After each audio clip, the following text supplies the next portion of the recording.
Bem, gente, então nós vamos iniciar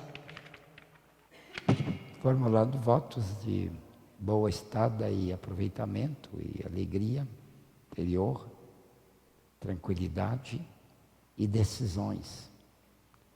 As decisões são importantes para nós tomarmos, porque é com elas que nós nos propomos a fazer coisas. E a decisão mais óbvia que nós estamos pretendendo para vocês, mais marcante, considero mais importante, é a de que consigam resolver um problema da sua vida por dia. Se conseguirem fazer isso, em um prazo muito curto, vocês não terão problema nenhum. Porque ninguém tem muitos problemas. Se resolve um por dia, logo, logo eles acabam. Agora, resolver um por dia pode ser que não dê. Porque às vezes a gente tem um problema e luta contra ele e não consegue dominá-lo. Resolver problemas de ordem, assim, de comportamental, significa mudar o comportamento. E isso às vezes requer muito mais do que um dia.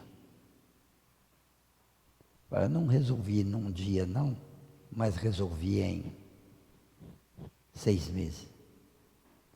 Tá bom, tá bom.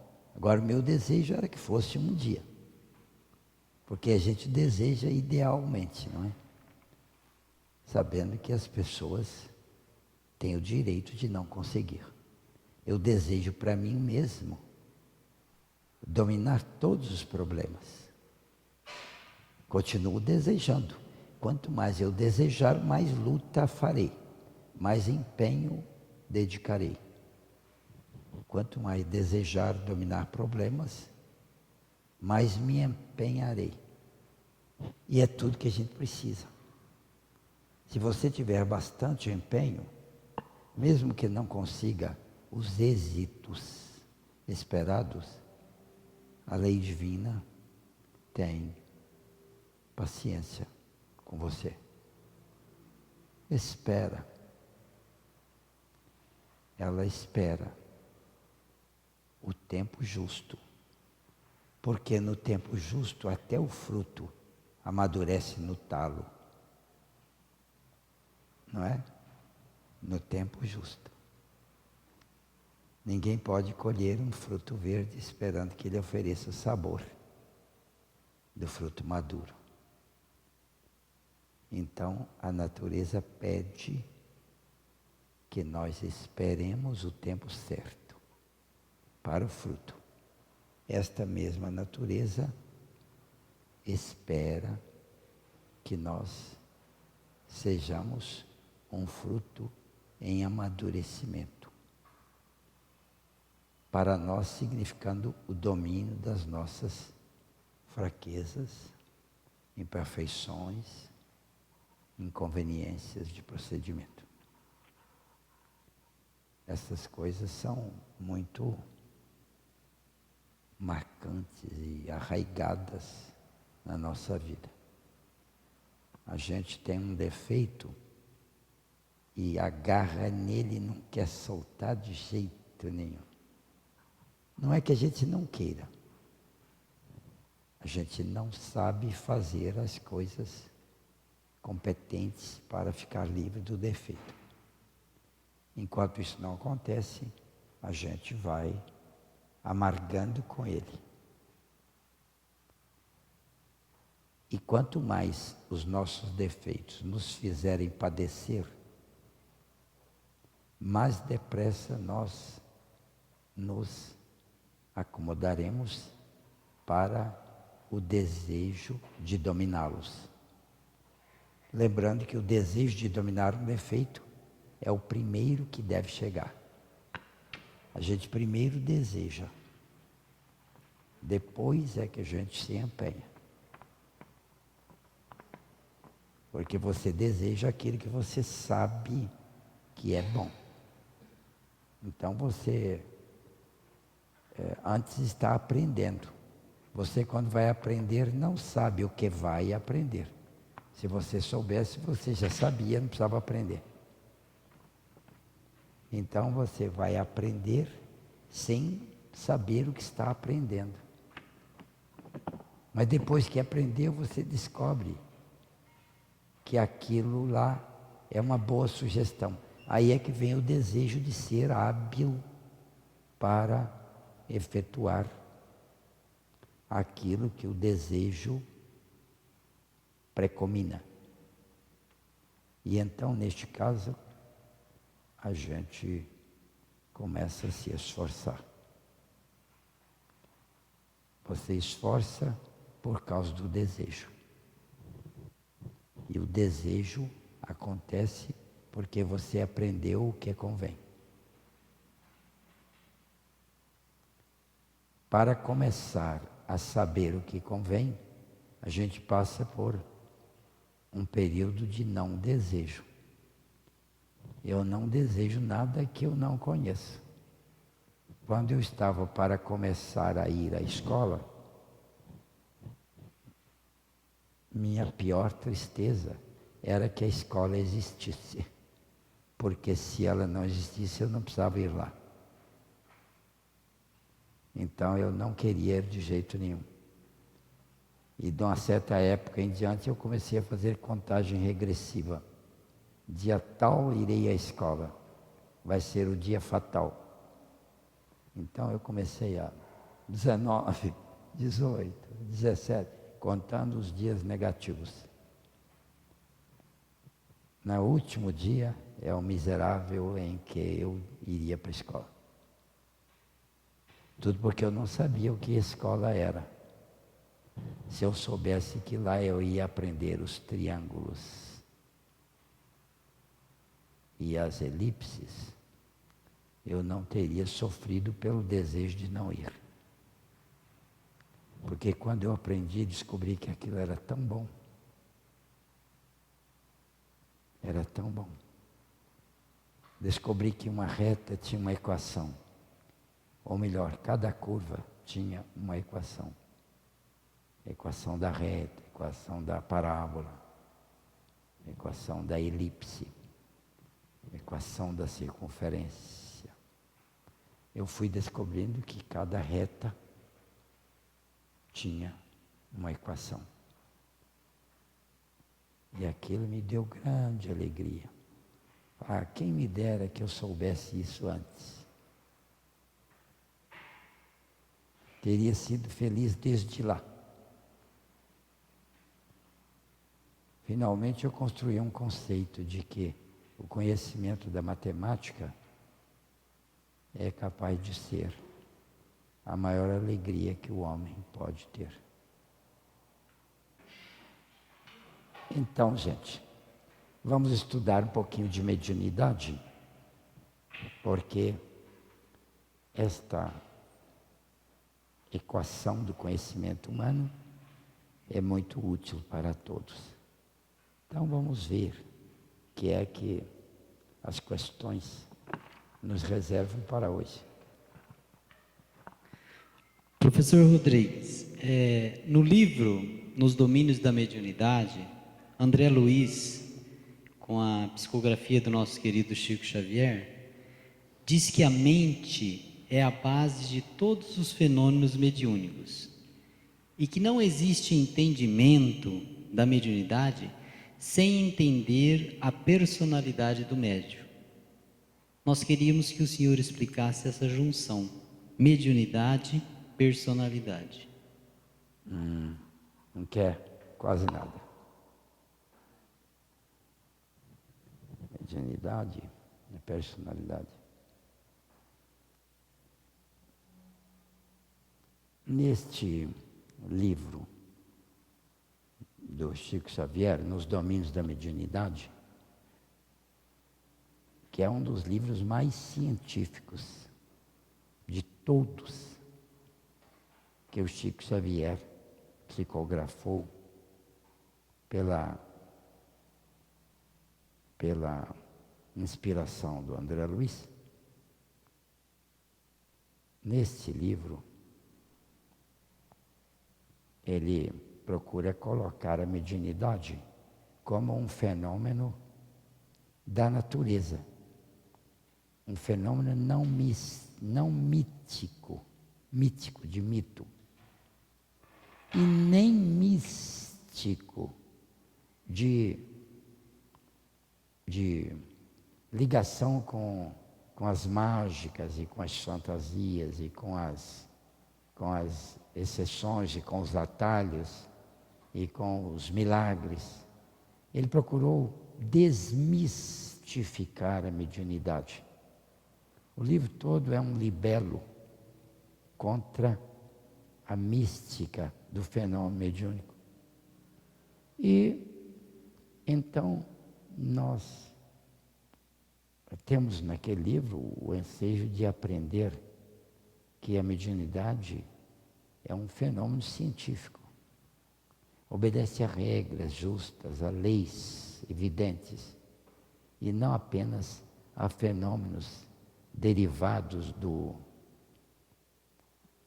da magia ou da exceção, coisas que um pode e ninguém mais pode, porque aquele tem ligações com o etéreo e com o desconhecido. Nada disso é verdade, pretende o livro mostrar. É um fenômeno científico, é um fenômeno humano, a mediunidade. Humano, do ser humano. E é inclusive um fenômeno genético. O indivíduo médium tem uma estrutura herdada do aparato psicofísico dos seus pais. Então está dentro de uma ligação genética. A propriedade sensibilística do cidadão médium é hereditária. Interessante, né? Só que a ciência não estudou, a ciência genética não mexeu, não procurou verificar quais são os genes que respondem pela mediunidade. Isso não está no genoma humano. Ou melhor, está, mas a ciência não mexe com isso. Ela não chegou a detectar o que é que cada gene faz desde a época do conhecimento do genoma de 2002 para cá. Então,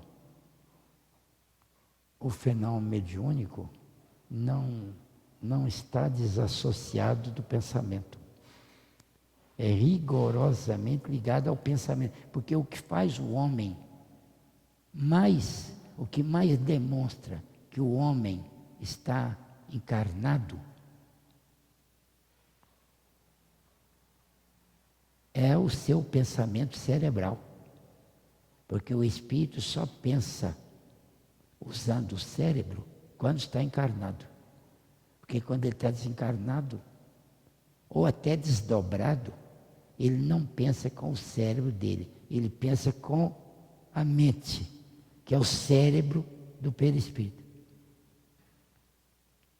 Então, aceitando que o cérebro do ser espiritual,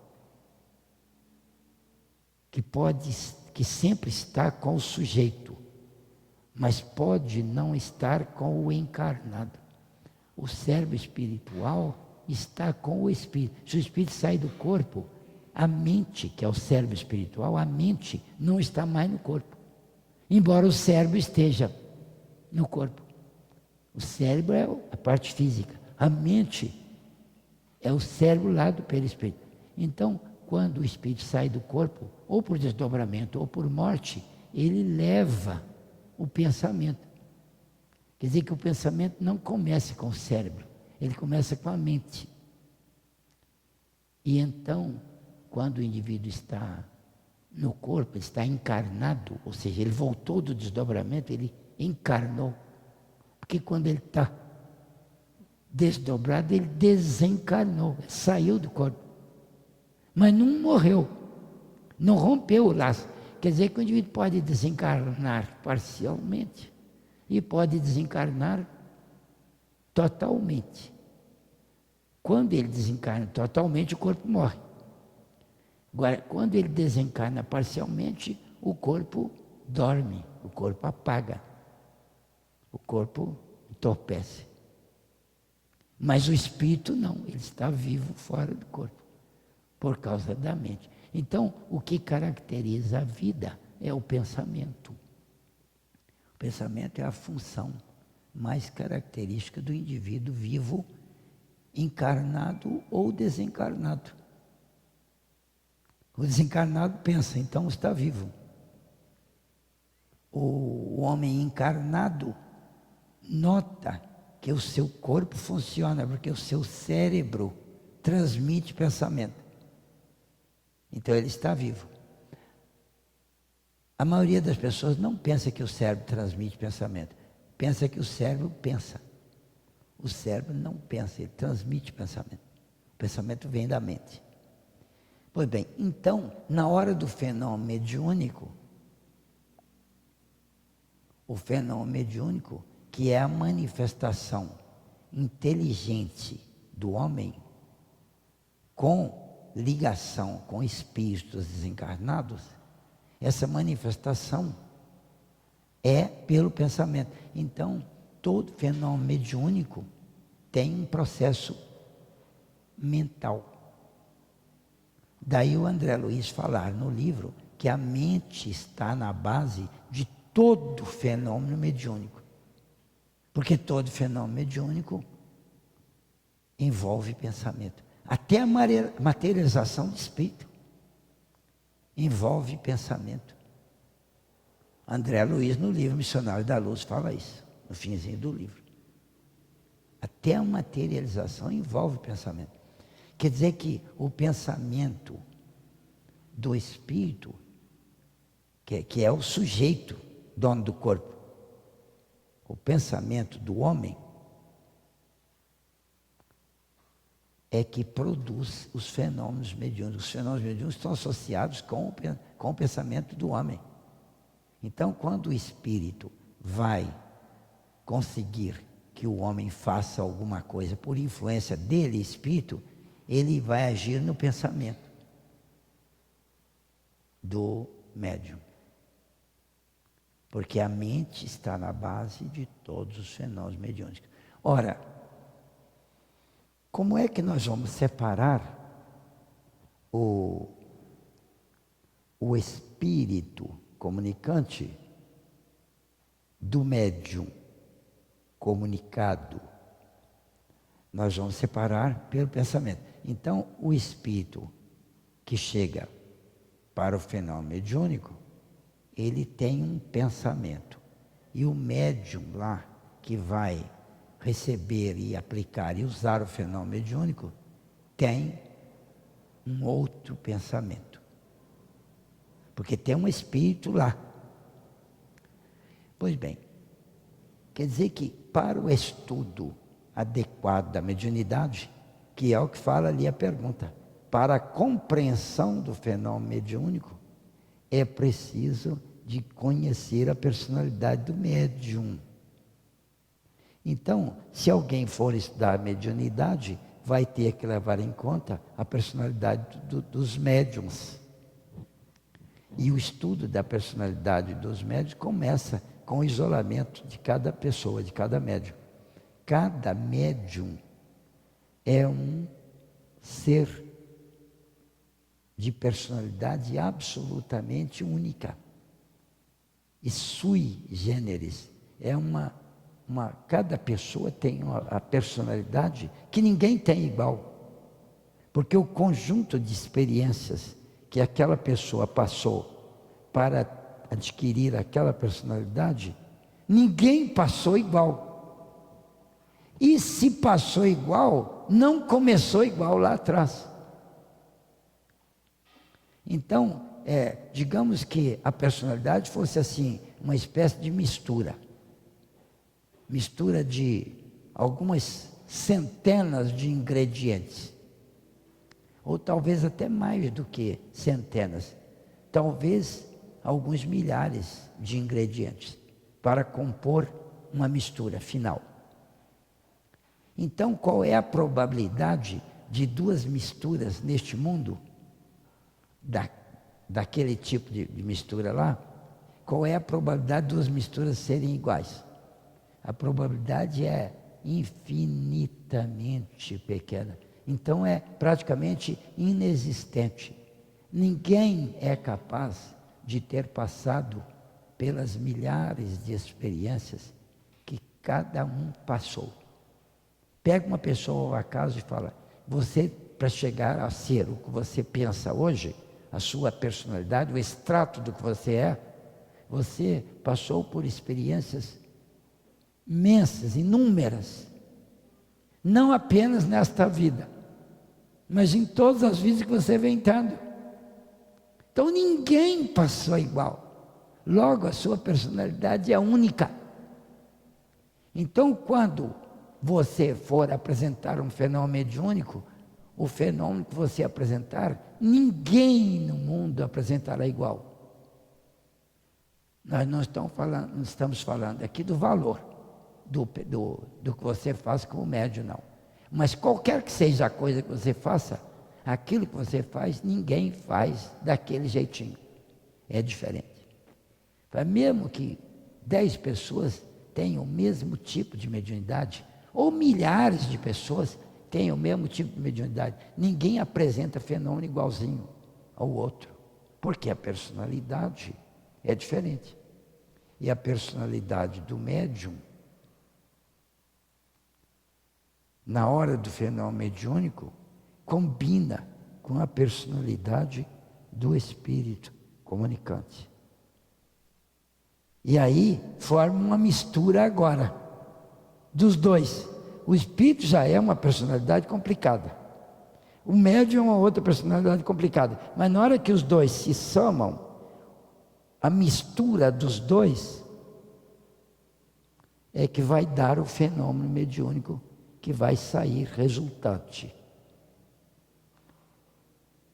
E então, quais são os fatores que, assim, a grosso modo, alguns 3 ou 4 fatores que são principais de um dado médium para que ele receba uma comunicação mediúnica. O espírito vai emitir o pensamento dele e o médium tem o seu.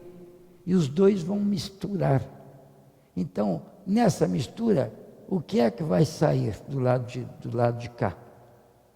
O que vai sair da mistura dos dois pensamentos é a característica possível.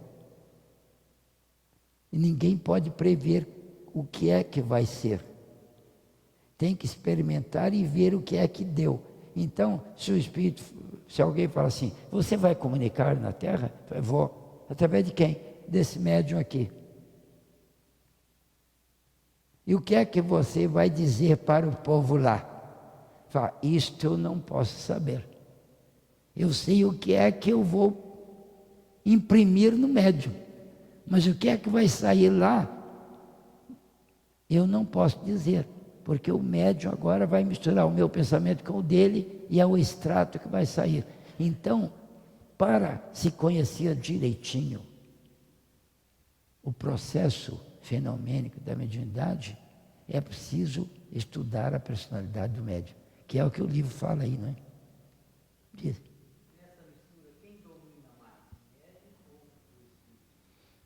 Aí não tem jeito de responder isso, sabe?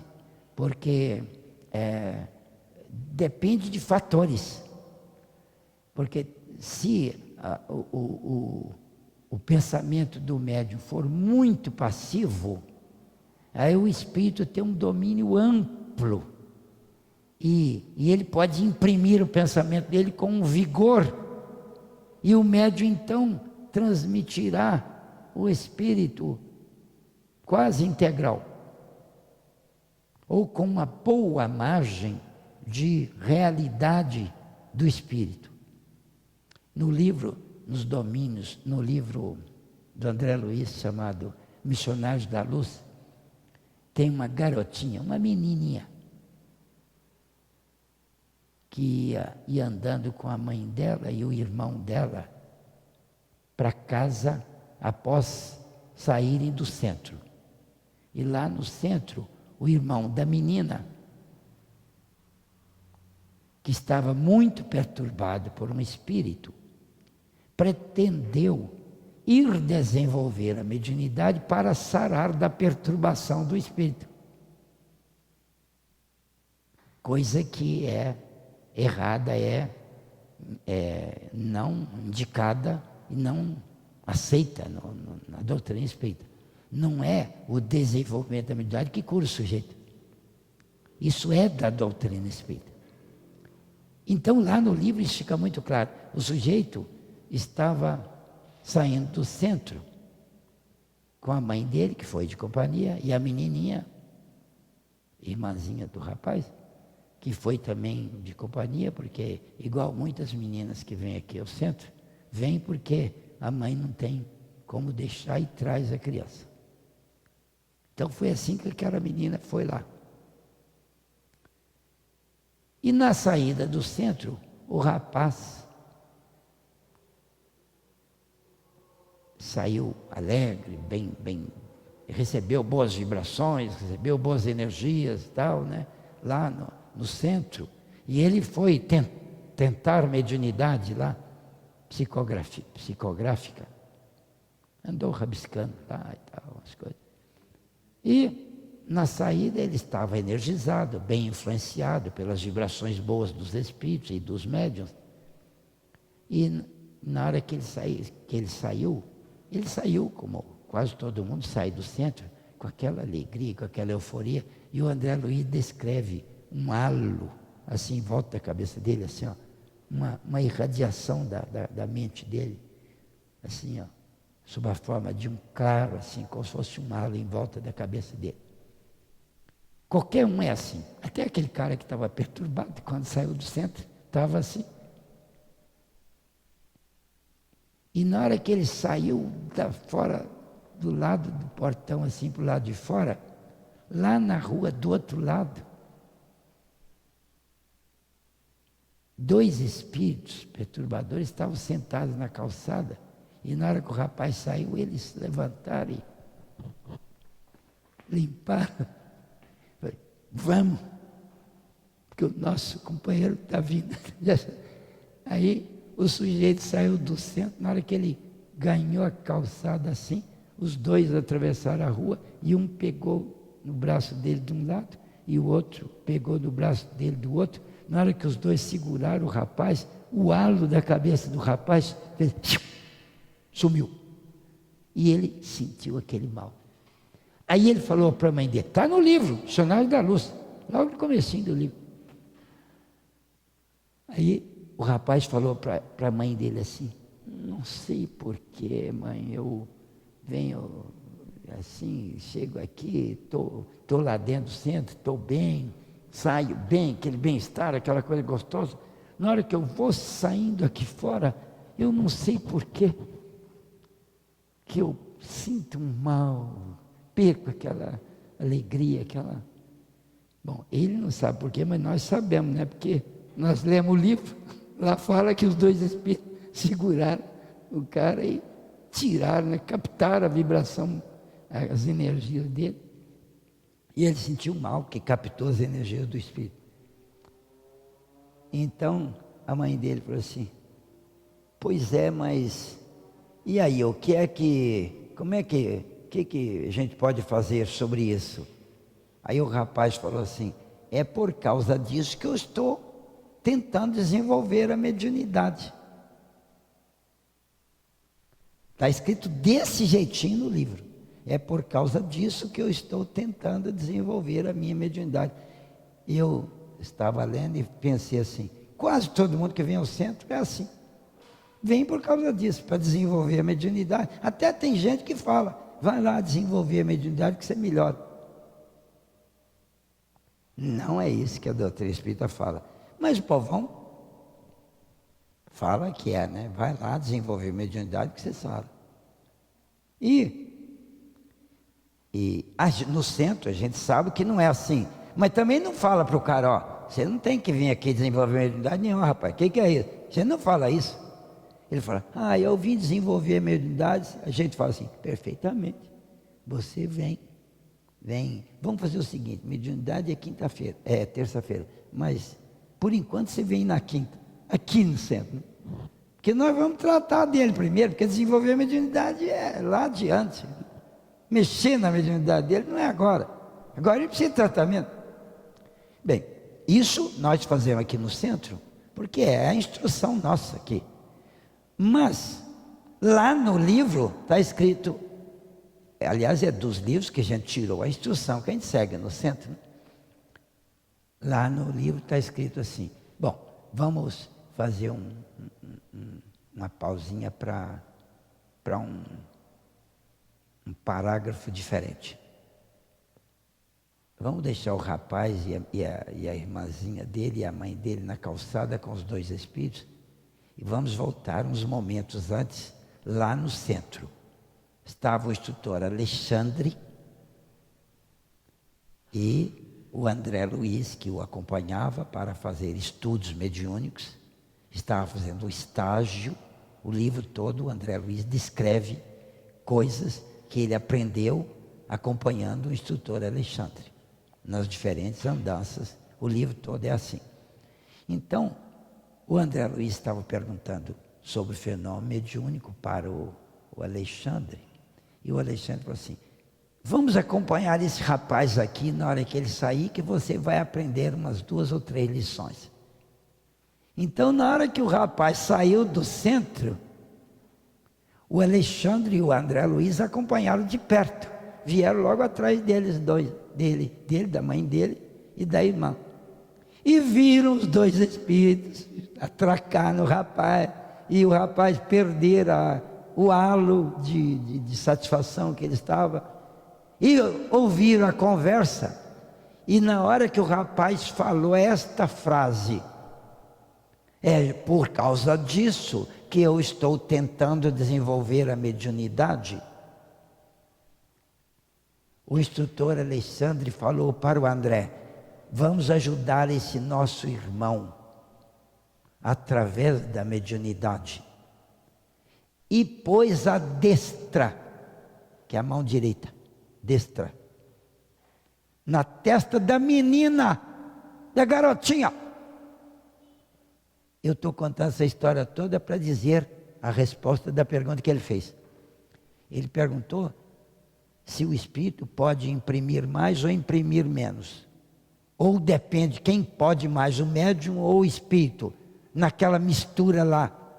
Então eu disse que varia de um caso para outro. Varia para um mesmo médium em diferentes situações, em diferentes dias.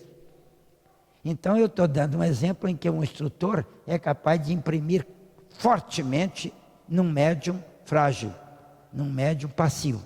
A menininha nem mexia com mediunidade, era garota, pequenininha. O Alexandre botou a mão na testa dela e imprimiu um forte impulso mental que a menina captou quase integralmente. E ela respondeu para o irmão. Na hora que ele falou assim, eu estou tentando desenvolver a mediunidade justamente por isso, para ficar melhor, para sentir um alívio. Aí o instrutor Alexandre pôs a mão e a menina falou, neste caso, meu irmão, desenvolver a mediunidade é a última coisa que você devia fazer. Muito antes você tinha que se livrar da sua perturbação. Está lá no livro desse jeito, vocês confiram, nos domínios da mediunidade. E aí ela fala mais coisa, que o Alexandre continua com a mão na testa dela, e ela dá uma lição de teoria mediúnica ali, por irmão dela, andando para a rua fora. Aí o Alexandre tirou a mão, a menininha calou, e a mãe falou assim: fica calada, você é criança, você não sabe nada. E a menina tinha dado uma belíssima lição. Bom, aí a história prossegue, né? Eles vão acompanhando os dois e tal, até em casa, tem uma opção de coisa que acontece lá e tal. Quiserem ver o resto, leiam o livro. Mas então, neste caso, olha aí, a menina era super passiva, uma garotinha. Assim, ingênua e simples, sem pecado, né? Sem outras coisas e tal ali. Ela não tinha uma competência de interferir num pensamento vigoroso como o do instrutor Alexandre. Então, o Espírito fez a menina falar, assim, quase que integralmente o que ele pretendeu dizer. Quer dizer que isso é possível, porque está lá no livro. Alexandre, pelo André Luiz, Chico Xavier. Então, isso é possível. Agora, noutros casos, na própria obra do André Luiz, a gente vê o Espírito falando uma coisa e o médium falando outra. O Espírito fala, o médium repete lá, outra coisa muito diferente. Porque neste caso, o médium não deu aquela passividade necessária. Pelo menos nesta noite aqui ele não deu. Porque o médium tem dia que ele está pior, tem dia que ele está melhor. Você quer vir melhor para o centro? No dia do trabalho, você passa uma semana adequada e tal, razoável.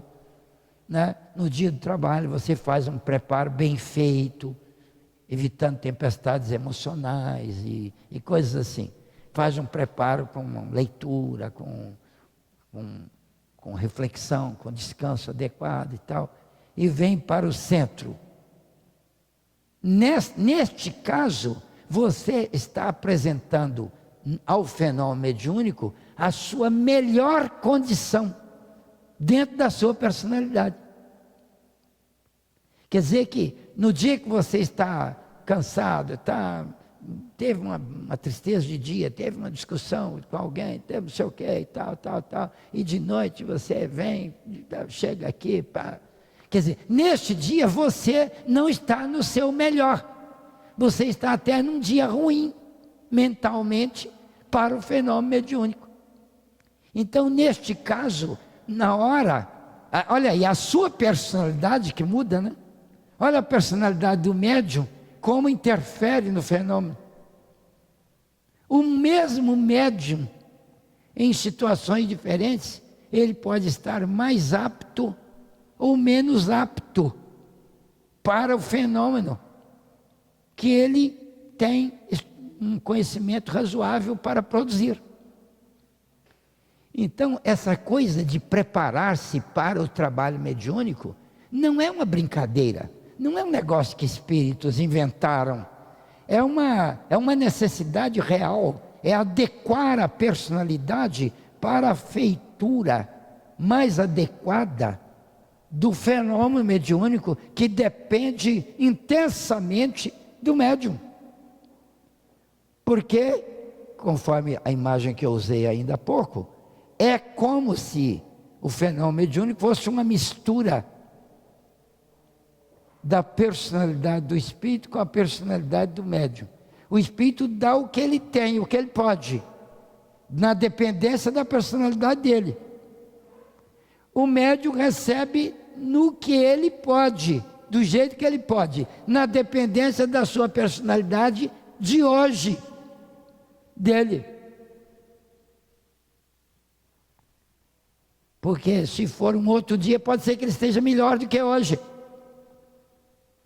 Ontem, por exemplo, mês passado, o médium estava muito melhor. Por exemplo, um médium ausente do fenômeno mediúnico, sem nenhuma indireta para a nossa garotinha que vem nas férias. Nenhuma indireta, isso aqui é um estudo, você entende, né? O indivíduo está ausente do centro, ausente do fenômeno mediúnico, ausente. E, um belo dia ele vem. Ora, evidentemente, a personalidade que ele vai trazer hoje não é a melhor que ele tem para oferecer quando ele vai ao fenômeno mediúnico com frequência, com uma sequência boa, com uma preparação adequada, com leitura, com uma vontade firme. Aliás, os espíritos têm ensinado que os médiuns que querem se dedicar ao fenômeno mediúnico precisariam obedecer a certas regras imprescindíveis para eles progredirem no processo fenomênico. Ou seja, eles progredirem, melhora a personalidade, melhore a sua personalidade. Mas como é que melhora? Assim, existem as várias informações do Evangelho, que é o modo de melhorar a personalidade. Melhore a personalidade e você terá um fenômeno mediúnico muito melhor. Porque a mediunidade não garante a excelência do fenômeno. O que garante a excelência do fenômeno é a personalidade do médium. O médium é médium. Com a personalidade ruim, o fenômeno é péssimo. Médium é médium. Com a personalidade boa, o fenômeno é bom. Bom para ele, é útil para ele, é adequado, tem um rendimento. Então, é por isso que o Emmanuel, no livro Roteiro é o nome do livro do Emmanuel, fala aquela famosa frase que eu já citei aqui várias vezes, mas de vez em quando eu preciso daí repetir. Não há médium bom sem homem bom. Ora, homem bom é o quê? Personalidade boa. O que é homem bom? O homem bom, ele é aquele que a personalidade dele mostra que ele é. É a personalidade que é o retrato do que o indivíduo é. Não há médium bom sem homem bom. Ou seja, não há médium bom sem personalidade boa para o fenômeno. A personalidade é diária. Sabia que a sua personalidade é diária? Num mesmo dia a sua personalidade muda. O fenômeno mediúnico atende a sua personalidade do momento fenomênico. Não vai atender o fenômeno mediúnico não vai atender ao que você tem feito aí. Bom, o que você tem feito vai incidir na sua personalidade. Mas o fenômeno mediúnico não vai depender dos seus títulos, por exemplo. Não. É do que você tem feito com a sua vida. Vai quer dizer que eu preciso ser um homem bom?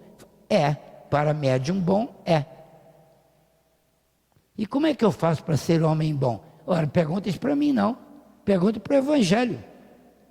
Jesus já ditou as regras lá no Evangelho. Agora, a gente resume aqui no centro para o pessoal. Olha, para resumir em duas providências, você primeiro estude doutrina espírita, para você ter o conhecimento adequado de como se comportar na vida, inclusive na hora do fenômeno mediúnico. É com o conhecimento que a doutrina espírita lhe dá. Quanto mais conhecimento, melhor você se porta diante do fenômeno mediúnico.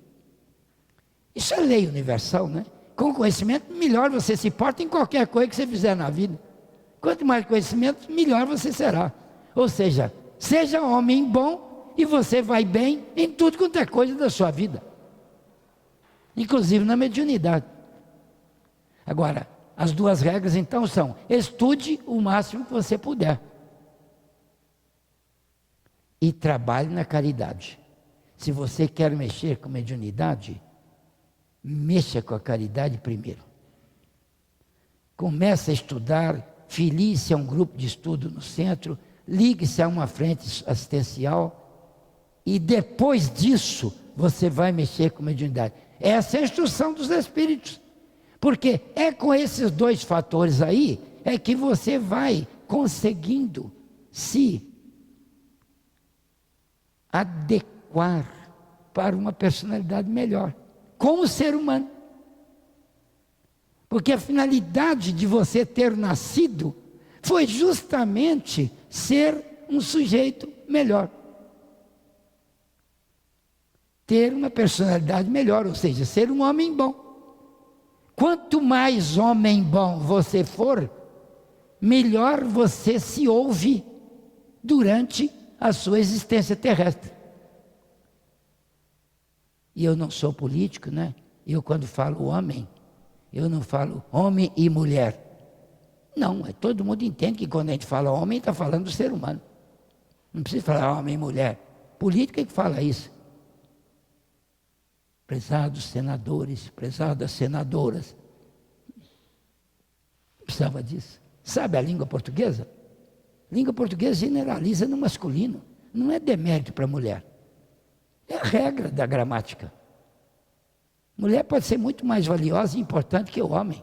Mas na hora do tratamento, meus senhores, prezados senhores. Não precisa falar prezados senhores, prezadas senhoras. Mulher já está junto. Brasileiros e brasileiras. José Sarney. Né? Precisa disso não. Precisa disso não. Meus compatriotas brasileiros. Aí incluiu tudo. Homem, mulher, criança, todo mundo. Porque eles falam assim, os brasileiros são um povo que fala a língua portuguesa e mora no Brasil. Significa que é só os homens que são assim? As mulheres não são, não? Pois bem, então voltando ao ponto. Você não nasceu para ser médium bom. Você nasceu para ser homem bom. Tente ser o homem bom. Inclusive use a mediunidade para ser homem bom. Porque a mediunidade você trouxe para ajudar você a ser homem bom. Ué, mas o Emmanuel aí está falando que a gente deve ser homem bom primeiro para depois ser médium bom. Ele não fala isso não. Ele fala que não há médium bom sem homem bom. É isso que ele fala. Ele não fala que você tem que fazer isso ou aquilo primeiro. Não. Você tem que seguir a finalidade da vida. Tudo que nós temos de qualidade humana aqui nesta vida existe para nos facilitar a grande tarefa de nos transformarmos em pessoa melhor. Se você estuda uma língua estrangeira, agora você fala aquela língua. Isto só é vantajoso para você se com isso você for pessoa melhor. Você estudou pintura e agora você pinta. Isso só será bom para você se você for pessoa melhor. Senão não vale nada. Você estuda um instrumento e agora você toca flauta, clarineta, oboé. Isso só será bom para você se você for pessoa melhor. Você é um bom médium lá, um médium diligente. Isso só será bom para você se você for pessoa melhor. Porque a finalidade da vida na Terra é ser pessoa melhor. A gente vem com mediunidade porque com esta alavanca a gente vai ter chance de trabalhar no bem para ser pessoa melhor. Então não podemos inverter a causa e o efeito. Nós nascemos aqui neste mundo para nos transformarmos em pessoa melhor.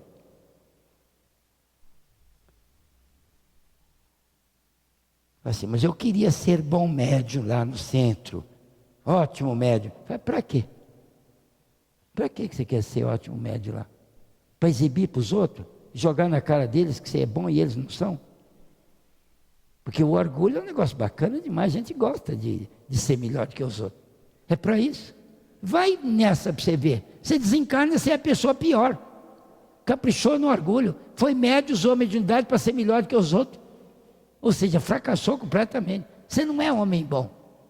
Você não usou a mediunidade para se melhorar como pessoa. Você usou a mediunidade para jogar na cara dos outros que você dava um fenômeno ótimo e eles davam um fenômeno ruim. Esse negócio de qualidade de fenômeno é tolice. Nós não temos que correr atrás disso. Nós vamos fazer o melhor possível em qualquer coisa que nós fizermos na vida, inclusive na mediunidade. Agora, como fazer uma atividade mediúnica melhor? Prepare-se durante o dia e durante os meses.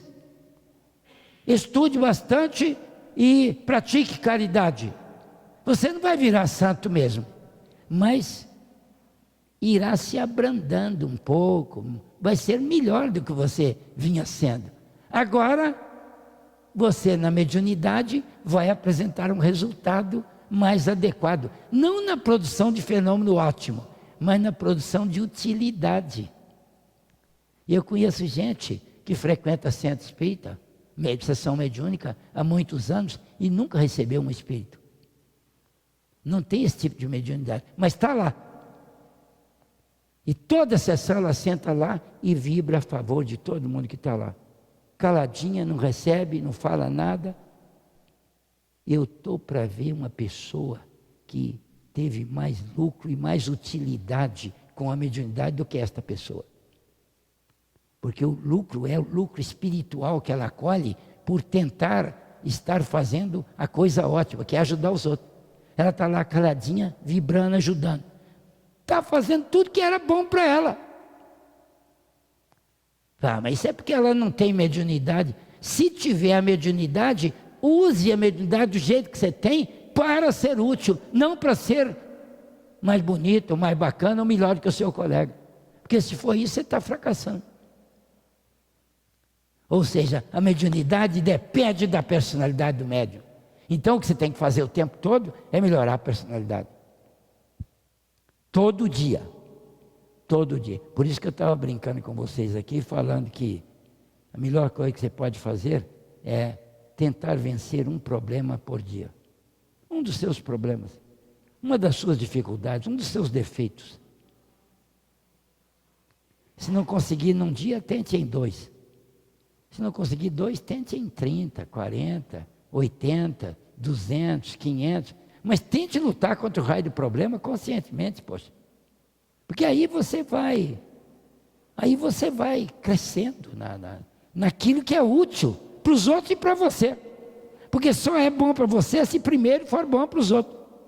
É esse o tratamento do Evangelho. Você não vai ao Pai a não ser através de Jesus.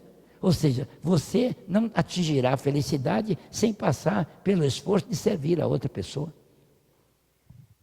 Felicidade é Deus. Servir os outros é Jesus. É o caminho que Jesus trouxe. Então ninguém vai ao Pai a não ser por mim, disse Jesus. Você não chega a ser feliz se você não passar pelo Evangelho. Pelo passar pelo caminho aí de ajudar os outros. Então a gente mexendo com mediunidade, a gente tem chance de decifrar uma incógnita enorme na vida da gente, sabe? Que é esta de, com a mediunidade, você está tendo várias motivações para ser pessoa melhor. Por quê? Porque é a mediunidade que trouxe você para o centro, para começo de conversa. Não é a mediunidade que vai salvar você, mas é a evangelização que vai salvar você. Mas sem você, sem mediunidade, você não ia se dar a oportunidade de receber a evangelização. Não importa o motivo pelo qual você vai ao centro. Importa é o que você faz quando está indo ao centro. O que você está lucrando lá? Eu estou aprendendo coisa. Como? De diferentes maneiras. Eu aprendo lendo, aprendo vendo os outros, aprendo escutando, aprendo me motivando para ajudar um pouquinho. Outro dia eu fui com o pessoal aí na favela visitar os pobres. Cheguei lá, falei, bom, não vou fazer nada, não sei fazer caridade, não sei nada, vou ficar lá que nem um 2 de pau lá, né? Mas na hora que eu estava lá, alguém chegou e falou assim, pega essa vassoura aqui, limpa esse chão aqui que todo mundo vai. Aí eu limpei o chão, pega aquela cadeira ali, bota ali que vai chegar uma mulher, vai sentar ali. Eu peguei a cadeira e botei lá, pega aquele copo ali, entrega para aquele menino lá, copo de leite. Eu fui lá e entreguei. Conclusão, no fim da tarde eu tinha feito várias coisas úteis. Voltei feliz. Então, aquela ida lá na caridade, não é a ida na caridade que te salva. É que você indo lá, você se dá a oportunidade de fazer coisas que de outro modo você não faria. Fica na sua casa vendo televisão, o que você fez de útil? Vem para o centro e procura serviço. Qualquer coisa que você fizer é útil e vai ajudar você. E você melhora a sua personalidade. Porque o que nós temos que fazer todo dia é mudar a personalidade para melhor.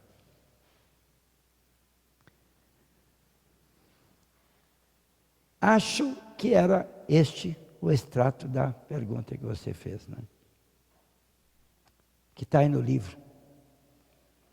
Então é isso. Vamos encerrar por hoje. Formulo e testo os votos para que vocês todos... Vou dar um pensamentozinho para vocês refletirem.